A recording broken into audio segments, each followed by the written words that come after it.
You're listening to the morning show here on this Wednesday morning, hour number 2 of our program. My name is Mo. That there's Sam O. On her left is Mikey Bustos. Morning. Guys, you know, more than ever, we're seeing the best musicians live in concert in the country, right? I mean, awesome. when we were growing up, Sam, yeah, we'd be lucky if we had one per year come into the Philippines, right? These days, we get the hottest musicians coming in during their peak, putting on a great show. That's right. And here's another concert happening next month that people should be pumped up to, about, because on the 16th of March, winners of 4 Grammys this last month, Macklemore and Ryan Lewis, are going to be at MOA. They won Grammys for Best Rap Song, Best Rap Performance, Best Rap Album, Best New Artist, and we have one of them on the show right now. Please welcome Grammy winner Ryan Lewis. Hey, Ryan, thanks for being here, man. Taking some time. Good morning, Ryan. How are you? First of all, so cool. We're great, man. Listen, Ryan, congratulations on what has been such a banner year for you and Macklemore, man. How much fun is it being you these days? It's crazy. It's a year that we could have never imagined. It was a roller coaster of a year to go through. And you know what better way to celebrate than come over to you guys and play some shows. That's right. And Sam here, when I told her that you guys were coming down, I think I was the one who broke the news to her, and she was kind of like spinning around in circles and then jumping up and down like a girl. Gymnastics moves, and yeah, it was nuts. And I'm sure she speaks for thousands and thousands and thousands of Filipinos that someone, a group as not just talented, but what it's like these days, decorated as you guys are. I mean, man, you guys are winning the majority of the awards that you're nominated for. How important is that, Ryan, for an artist to be recognized with awards? Is it something that validates you guys in your work, or is it just kind of like an icing on the cake kind of thing? Man, if you would have told me a year and a half ago that I would even be nominated or invited to events like the Grammys or the VMAs, I would have never believed you and told you that you were an idiot. Wow. And B, it would have been a huge surprise, I think, for us to even be, invited in and embraced, and for the album to take off how it did was completely beyond what we would have ever expected. So I think, first and foremost, it's just a gratefulness to even be involved in those events. And it was crazy that we took home 4 Grammys. Been crazy at, all these different award shows. To be winning as independent artists who kind of did this whole thing ourselves, sort of on a budget. So it's kind of a dream come true. Because if you Google Ryan Lewis or you Google Macklemore, and then you click on kind of like images there, all I see is photos of you guys holding gold in your hands for just trophy after trophy after trophy that you're winning. I mean, sincerely, 80% is just the both of you standing there with a different kind of award in your hands, and it's just what a year it's been. And, listen, when it comes to awards, I've rarely ever been nominated for anything in my life, and each and every time I hear the announcement about to come on, in my mind, I'm like, please say my name. Please say my name. Oh, God, help me. Please say my name. And they never do. What goes on internally with you guys? I mean, maybe after the first couple ones, are you used to it, or are you still kind of nervous? Man, I'd never won awards either until like a year ago. I was never somebody who was good at sports and bringing home trophies, when I was a kid. It's a whole new world and new experiences.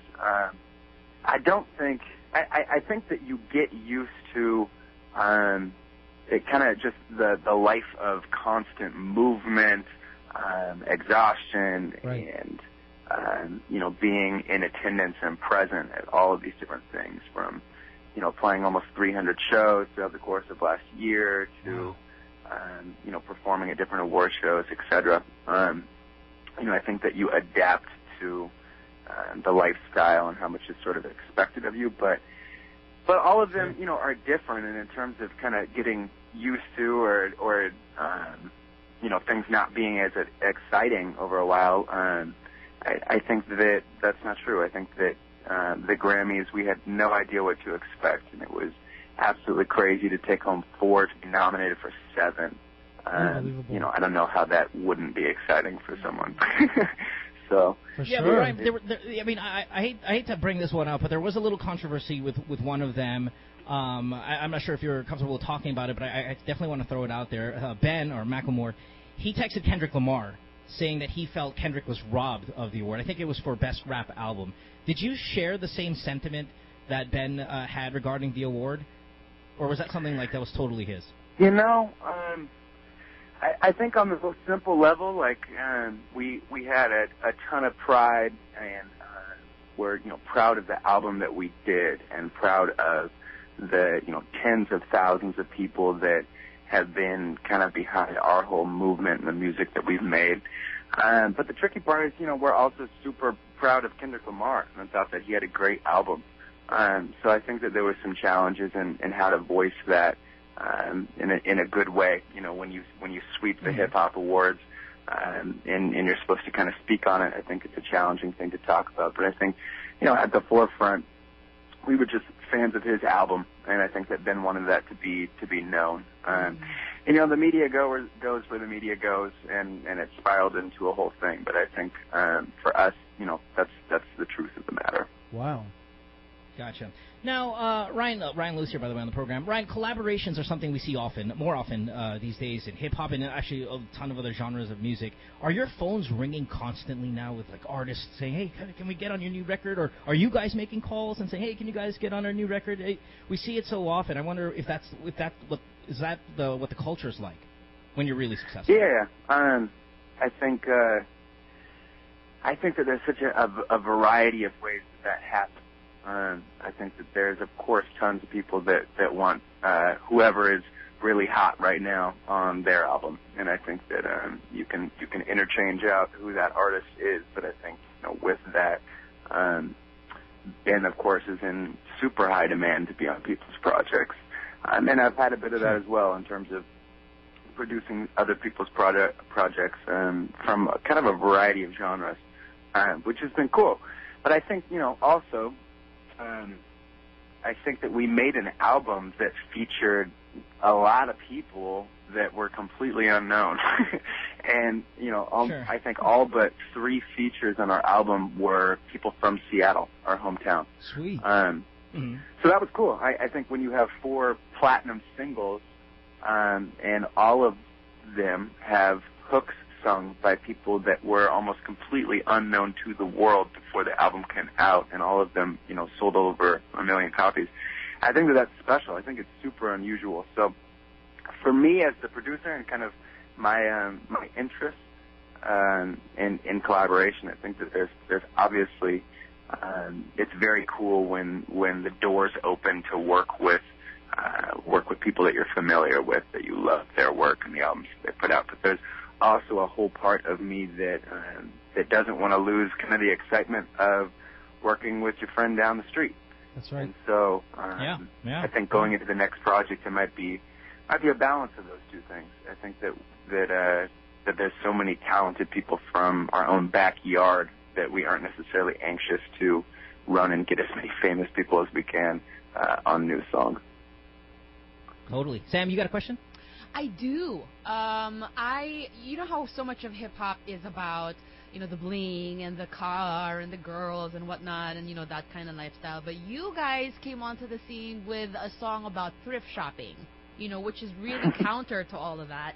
And you guys seem to be really big on the whole anti-consumerism thing. But now that you guys are, in that scene, how realistic is that for you guys? I think that the Heist as an album and the songs that we've made, I think you can really look at any of them. I think what makes Ben a really special, Macklemore, a very special MC,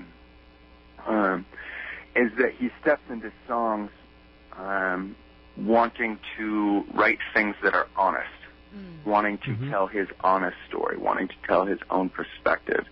And I think his perspective, wasn't the cars and the girls in the club. I think it was pretty genuinely thrift shopping. I think his, perspective on marriage equality and gay rights, growing up in Capitol Hill, a heavily gay neighborhood. Right. or you kind of just go down the list of these different songs that just kind of come out of his own personal experience. So I think going into future music, I don't know if he knows how to write in a different way than that. I think that making music has always been his way of staying balanced, his way of processing life. And so I think even when the experiences change, or you identify with different things you're seeing in culture, the album could look totally different than the highest, but I think that will remain. That it'll be honest to him and honest to his own story. As a producer, Ryan, if I can jump off of that real quick here, because I know we're running out of time, but when you make, say, the music and the beats and whatever, and then, Ben's writing the lyrics, do you ever go, hey, Ben, listen, I don't like those lyrics for my music? I mean, do you have an input on what's being put down on top of your stuff? Yeah, absolutely, and I think it goes far beyond songs, and I think it's very, very hard to find a relationship where a lot of things have to exist in order for that to happen. Trust. You have to respect the other person's opinion and value it for any of that to be constructive. But Ben would be the first person to tell you that I take the red pen to lyrics, just as he takes just as he has his own very constructive criticism of the music, down to snare drums and hi-hats and kick drums, right, and melodies. I think it's very equally involved in contributing.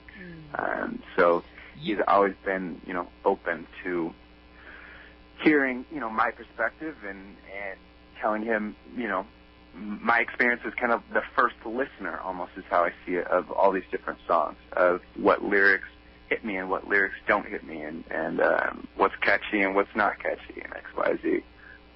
But I say that it goes far beyond the music, because I think what's unique for us is that we also run this whole operation. So you can go past the music to merchandise, to designing, to music videos that we direct ourselves, all of the different things that sort of make up our identity are decisions that we have to kind of make together on a day-to-day basis. Yeah, I know I read that you're crazy creative, Ryan. You're a photographer. Again, you do direct the music videos. I wonder, with this concert coming up in Manila next month, how much input do you give on stage design? Or do you kind of just leave that up to another group? Are the bells and whistles that the audience sees, that's something that's your work as well? Yeah, the show is 100% kind of created by us. But it would be, me and Ben, as well as two other kind of huge contributors, which would be our manager, Zach, and Ben's fiance / our tour manager and kind of merch director, Trisha Davis, which I think is a testament to the fact that, even to this day, we're a team of about 8 people total for our whole operation. So a lot of people wear totally various hats and and are kind of asked and expected to be jumping into totally different roles and totally different jobs. So, you look at the 3-month tour that we did at the end of 2013, that was arenas, that was all, down to the details, designed by me and Ben and those other 2 people. And the same thing for Manila. Nicely done. Excellent. All right. Well, we're going to see that March 16 at the Mall of Asia. Ryan, I got to thank you, man, for spending some time with us this morning. We certainly appreciate it. You're an incredibly cool dude. And when you were on hold, man, Sam, again, she was nuts about how nice you were off air. And, I mean, you haven't disappointed, man. Yeah, you are an incredible gentleman, and we thank you. Thank you so Ryan. much. That's all the really fans inspiring. Over there. We'll see you guys soon. Bye-bye. Ryan, listen, Bye. 5-second answer real quick. Ryan, hold on 1 sec. We had this bet earlier. I said that nobody owns white pants anymore. It's not cool. And I said there's no way Ryan Lewis owns a pair of white pants. And Mikey Bustos here says no, he probably has white pants. Do you have white pants in your closet there, in your drawer?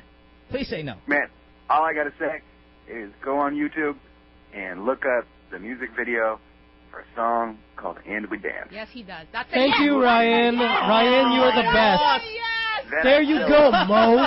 Take that. How does that feel? How do you like them apples? Oh, man. It's all right. I still like Ryan. I don't like you wearing them, though. All right, Ryan. Thanks, man. We appreciate it. Good morning. Thanks, Have a great Ryan. time. We'll see you next month. Bye. No problem. See you guys Bye. soon. Bye-bye. Good luck. All right. Oh, my God. That's oh my amazing. God. That is so cool. Yeah. That is so cool. He's super cool. Yeah. Yeah. Well, so and inspiring. And he rocks white pants, so yeah, eat that, Mo. How do you like that? Tastes bitter, doesn't it? Suck it. Mikey's so passionate about it. All right, I guess I'm not coming to work tomorrow. Lovely. All right, good stuff. Concert's going to be on March 16. Please do check it out. They're going to be again at MOLA. 4 Grammys they won. Unbelievable. Last night, and That's it amazing. looks like they just clean up when it comes to awards. Of course, Macklemore and Ryan Lewis. Take a break. Back after this. Don't go away. Nothing but today's best music. Magic 89.9.